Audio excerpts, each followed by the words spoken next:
Olá, irmãos, graça e paz seja convosco.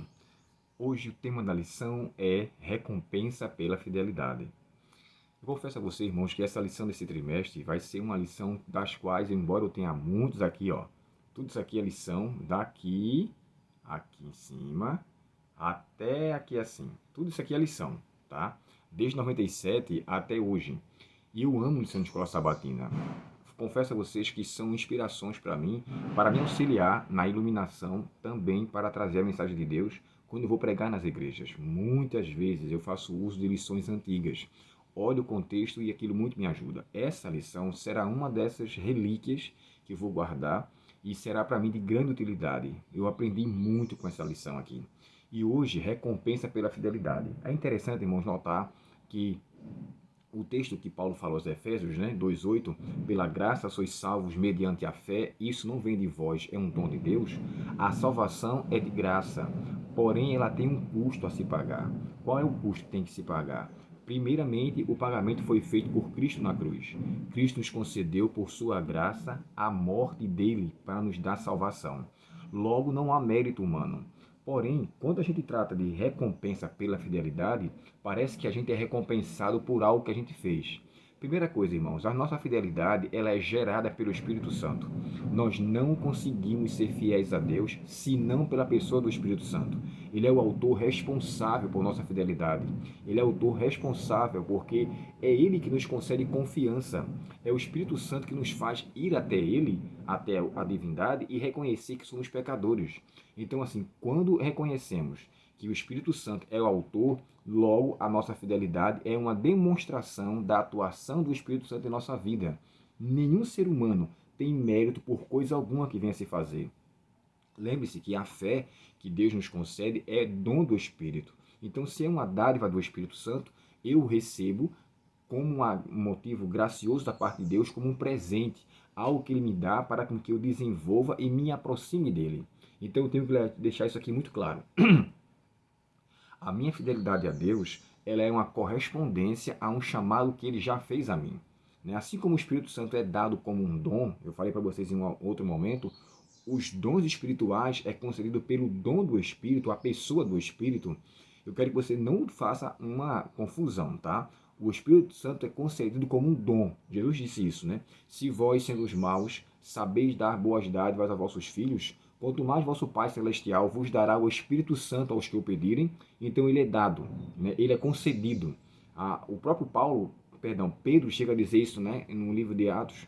Lucas, quando ele escreve sobre Pedro, ele chega a dizer assim: arrependei-vos, pois, e convertei-vos, para que sejam cancelados vossos pecados e recebereis o dom do Espírito Santo. Então, o dom, ele é a pessoa dele. Os dons espirituais, que envolvem aquilo que edifica a igreja, é algo ou são qualidades que o Espírito Santo nos dá para desenvolvermos a nossa atividade na igreja, né, para a edificação da igreja. E a fé é uma delas. Então, reconhecendo que a fé é um dom do Espírito Santo, que ele é concedido, então a recompensa é dada pelo que ele fez em nossa vida, nunca pelo mérito humano. É por isso que Paulo fala, né? Pela graça sois salvos mediante a fé. Isso não vem de vós, é dom de Deus, não de obras, para que ninguém se glorie. Então não há necessidade de agora encher o peito e achar que eu sou dadivoso, eu sou recompensador, ou seja, eu sou merecedor de tudo aquilo. E aqui tem um texto, irmãos, de Hebreus 11, verso 6. O texto diz assim: sem fé é impossível agradar a Deus, porque aqueles que recompensam, aí aqui faz a atribuição à recompensa que Deus vai nos conceder. Deixa eu ler para vocês aqui esse texto na íntegra, para ficar melhor a nossa compreensão. Hebreus capítulo 11 e o verso 6 diz assim: sem fé é impossível agradar a Deus. Quem deseja se aproximar de Deus deve crer que Ele existe e que recompensa aqueles que o buscam. Então, a recompensa aqui é uma demonstração da fé que Ele nos dá. Se eu quero agradar a Deus, pela fé que Ele colocou em mim, então eu vou desenvolver o que Ele me concedeu e agora eu vou reconhecê-lo como soberano em minha vida. E reconhecendo que Ele é o soberano, eu vou viver pela fé. Irmãos, não sei se vocês estão escutando um barulho aqui do lado. Lamentavelmente, aqui tem um local próximo à minha casa, que é um terreiro. E hoje eles cismaram de fazer aí os seus cultos, os seus momentos ali entre si. e eu espero que não atrapalhe o nosso estudo aqui. Mas eu vou tentar ser breve. Graças a Deus eles pararam agora e eu até orei a Deus que eles dessem uma trégua em relação a isso. E Deus concedeu a bênção nele, para e volta. Estava bem mais intenso quando eu estava aqui estudando o assunto da lição. Mas deixa eu voltar aqui para a gente entender. Tanto o texto de Hebreus, quanto o texto de Apocalipse e Isaías, os dois textos que se fala, ele menciona sobre a recompensa da parte de Deus. Ou seja, eis que cedo venho, eis que venho sem demora, e comigo está o meu galardão. Sabe, eu gosto de dizer o seguinte, o galardão de Deus, que ele vai nos conceder, é um galardão que, na minha concepção, o autor colocou aqui, a recompensa de Deus para seus filhos fiéis é única. Com certeza, ela será unicamente absoluta, mas a nossa correspondência a essa dádiva de Cristo será para sempre. Irmãos, todos os dias iremos nos alegrar pela dádiva da vida eterna. O céu é um lugar maravilhoso. A nova Jerusalém é um lugar esplêndido. Não dá para poder a gente descrever a grande e maravilha dádiva que Deus vai nos conceder para aqueles que foram fiéis a Ele, aqueles que viveram à luz da fidelidade. E aqui, embora o texto, a palavra fé não esteja no Antigo Testamento, só no Novo Testamento, o texto muito conhecido de Abacuque 2, verso 4, quando fala assim, o meu justo viverá pela fé, Abacuque está descrevendo ali que aqueles que forem fiéis a Deus, ou que fossem fiéis a Deus, não sofreriam do cativeiro ou do que iria acontecer com ele em relação ao cerco da Babilônia. Eles tinham que ter fé em acreditar nas palavras de Deus. Várias vezes os profetas eram levantados para orientar o seu povo, coisa que, infelizmente, eles não o fizeram. Quando Hebreus 10:38 usa essa expressão, ele fala, meu justo viverá pela fé, ou seja, está escrito, o justo viverá pela fé. Hoje, isso é algo que eu tenho que considerar muito. Eu preciso viver unicamente pela fé.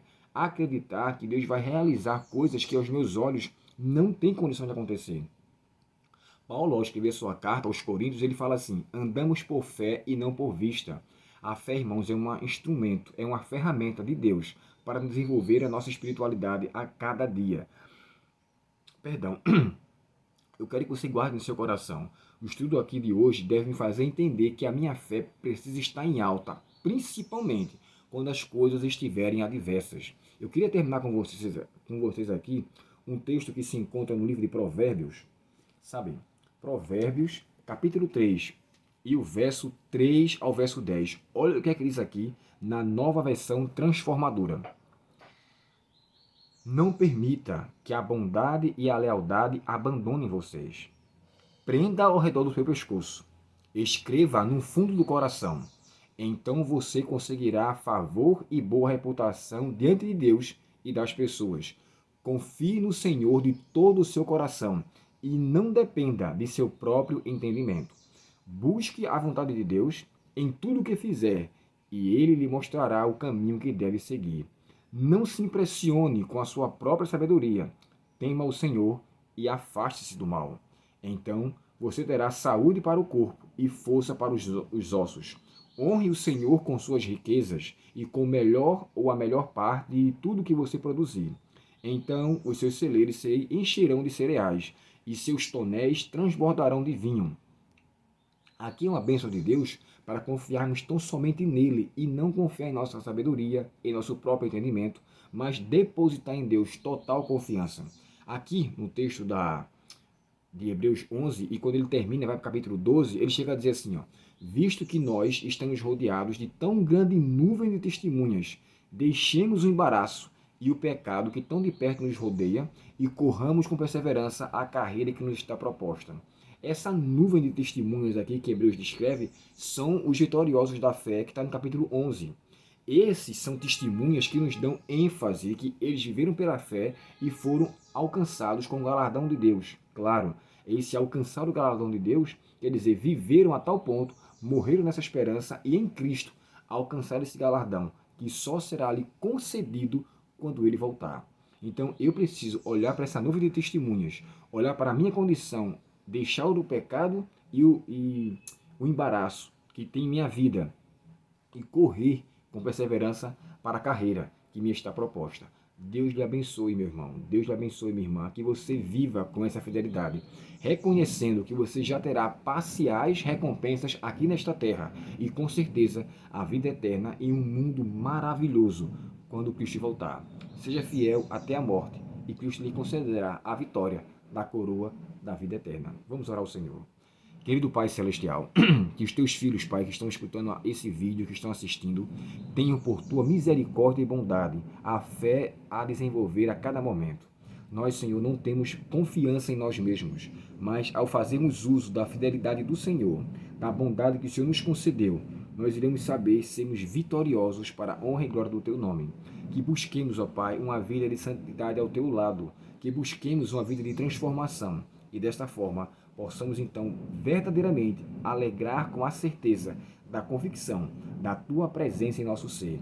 Perdoa nossos pecados, nos dá um bom restante de dia e permanece conosco, Senhor, em nome de Jesus. Amém. Deus muito te abençoe, um ótimo dia, uma ótima semana. Seja fiel ao Senhor, que essa é a causa de nós agradarmos ao nosso Pai Celestial. Até o próximo estudo. Até logo.